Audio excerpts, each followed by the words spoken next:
Then came the work dinners and the weekend retreats. She'd come home smelling of a perfume that was on hers and a brand of liquor. I knew she didn't drink. When I'd ask, she'd just laugh it off. "Oh, you and your imagination, honey. It's just stress." But her eyes, the same eyes I fell in love with, had grown cold, distant. She started picking fights over nothing, criticizing my job, my clothes, my friends.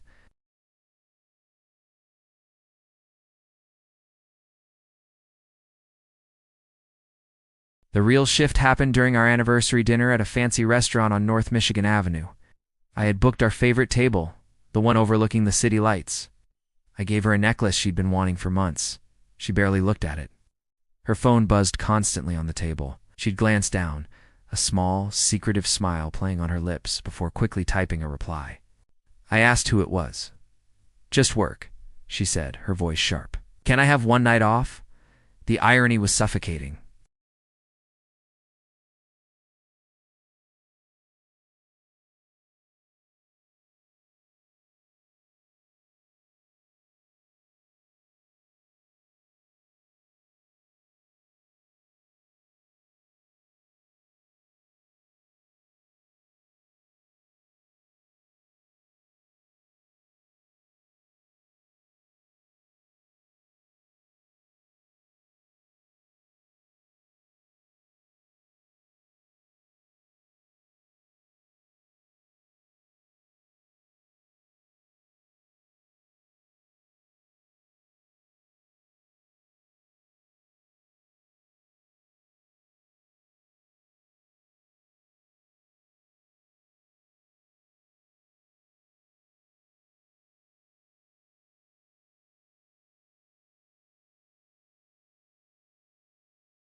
I contacted a private investigator, a former cop named Frank, whose office was a cramped, dusty room in the Loop. I handed him a folder with everything I had found. "I want everything," I told him, my voice steady for the first time in weeks. "Photos, videos, audio. I want their entire affair documented. I want proof that can't be denied." Frank just nodded. "It'll cost you," he said. "It's worth it," I replied. For the next 2 months, Frank was my shadow.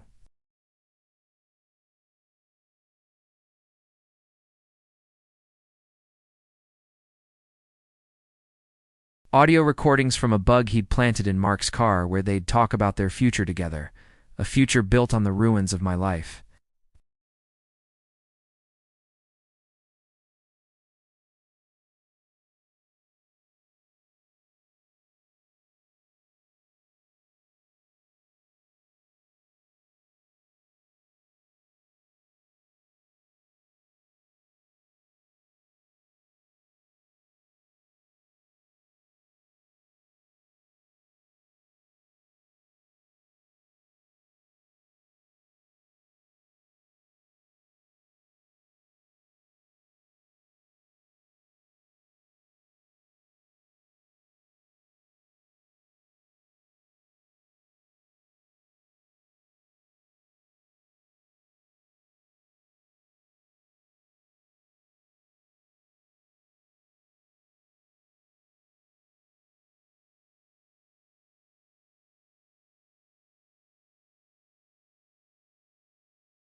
It was the biggest night of her professional year.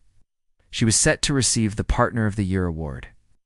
The week before, I filed for divorce, citing infidelity. I made sure her lawyer was served just an hour before the gala began, too late for her to do anything but panic. I didn't go with her. I told her I was feeling unwell. As she stood on that stage, beaming under the spotlights, clutching her award and giving a speech about integrity and dedication, my plan went into motion. I had sent a carefully curated package of evidence to the firm's managing partners and the head of HR. The package contained a highlight reel.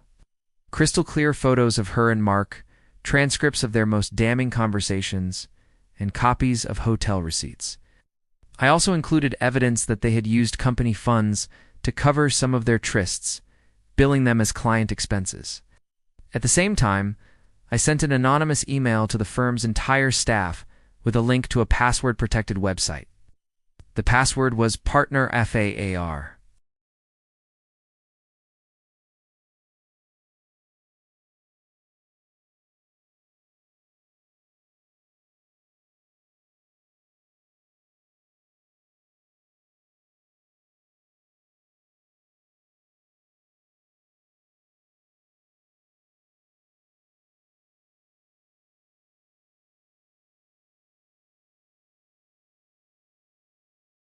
She was fired the next morning for ethics violations and misuse of company funds.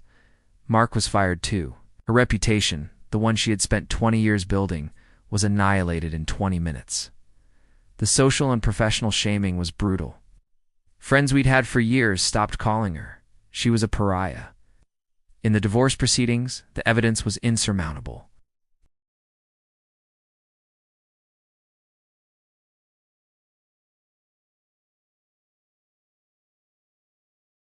Not the house, not half my savings, not her dignity. She had to sell the car I'd bought her just to afford a small, dingy apartment on the outskirts of the city.